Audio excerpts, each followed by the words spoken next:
দর্শক, আজকের আমার এই ভিডিওটি হচ্ছে একটি প্রতিবাদী ভিডিও। আর এই প্রতিবাদের মধ্যে আপনার আমার সবার দায়িত্ব। আর এই প্রতিবাদের ভাষা হচ্ছে দেশ বাঁচাও নদী বাঁচাও। আজকে আমি নারায়ণগঞ্জ বন্দর টেক ব্রিজের নিচে, এই ব্রিজের নিচে দিয়ে বয়ে যাওয়া ব্রহ্মপুত্র নদী, এই নদীর বর্তমান অবস্থা খুবই খারাপ, দুর্গন্ধ, পচা পানি। তাহলে দেখা যাক কেন এই দুর্গন্ধ আর পচা পানি।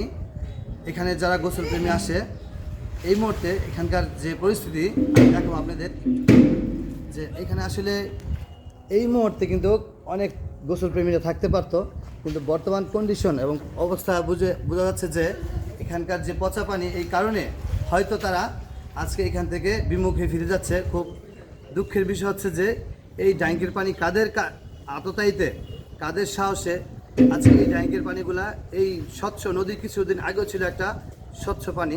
আমি এর আগে একটি ভিডিও দিয়েছি, দেখেছেন যে কতটা স্বচ্ছ ছিল এখানকার পানি, যেখানে অনেক গোসল প্রেমীরা আসতো। কিন্তু আজকে বর্তমান এই নদীর পানির অবস্থা খুবই খারাপ। শুধু এই স্পেচে না, আমি এর আগে সাবদিও গিয়েছি, আমি হয়তো আমার ভিডিওতে দেখাবো, সেখানকার পরিস্থিতি খুব সেম একই।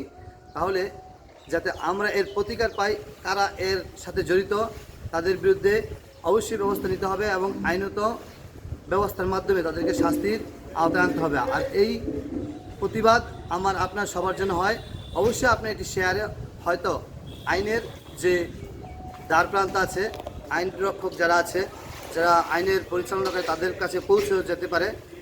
তাই আপনার একটি শেয়ার এবং লাইকে অবশ্যই আমার এই ভিডিওটি একবার হলেও শেয়ার করবেন। তাই আমি একটু দেখাবো যে পানির বর্তমান পরিস্থিতি।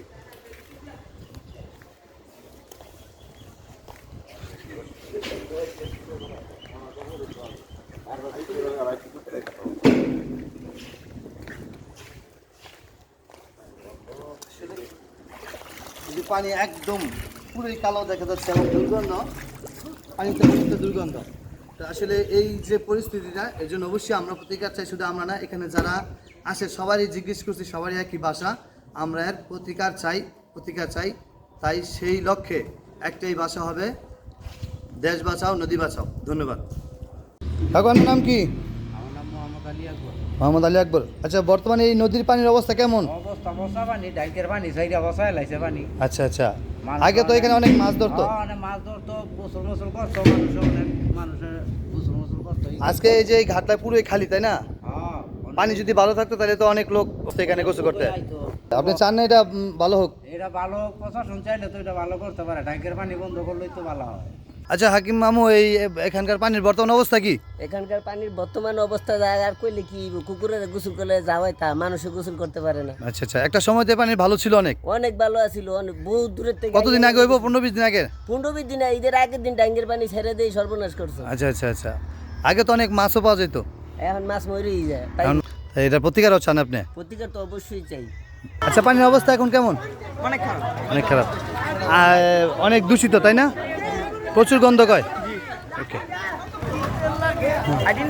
কইতেছে ভাই, আপনারা যে গোসল করতে আসছেন, পানিটা কি ভালো মনে হচ্ছে? খুব খারাপ, তাই না? এবং পানিতে গন্ধ কয়। তাই আপনারা আসছেন কোথা থেকে? মদনগঞ্জ থেকে আসছেন। মনে হয় না পর্যাপ্তভাবে গোসল করতে পারছেন। আগে তো এটার পানিটা ভালো ছিল, বর্তমানে এই অবস্থা, একটা পানির অবস্থা কেমন এখন? পানির অবস্থা ভাই খুবই খারাপ, বাজে পানি, ময়লা। এটা কি ট্যাঙ্কের কারণে হচ্ছে এরকম? ট্যাঙ্কের কারণেই, সম্পূর্ণ ট্যাঙ্কের কারণে, ট্যাঙ্কের পানির কারণে। আগে তো এখানে অনেক স্বচ্ছ আয়নার মতন ক্লিয়ার পানি ছিল।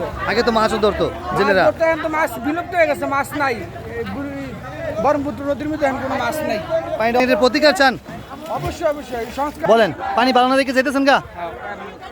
বন্ধ করতেছে পানিতে? হ্যাঁ, আইছিলেন করতে মদনগঞ্জ থেকে গোসল করতে আইছি। আমি আছি সাবদি ব্রহ্মপুত্র নদীর কাছাকাছি। তো আমি আসছিলাম এখানে আজকে গোসল করার জন্য। আমার সাথে ছিল ভাতিজা ও অপূর্ব। এখানে যারা এসেছে তারা সবাই বলতেছে যে আজকের পানির কয়েকদিন যাবত, এক সপ্তাহ যাবত পানিটা খুবই খারাপ, দূষণ, যা গোসল করার মতো পরিবেশ না বললেই চলে। এই পানিটা কবে আবার সে আগের রূপে ফিরে আসবে আমরা জানি না। সেই প্রত্যাশা রেখে এখন এখান থেকে আজকে গোসল না করে বিদায় নিচ্ছি।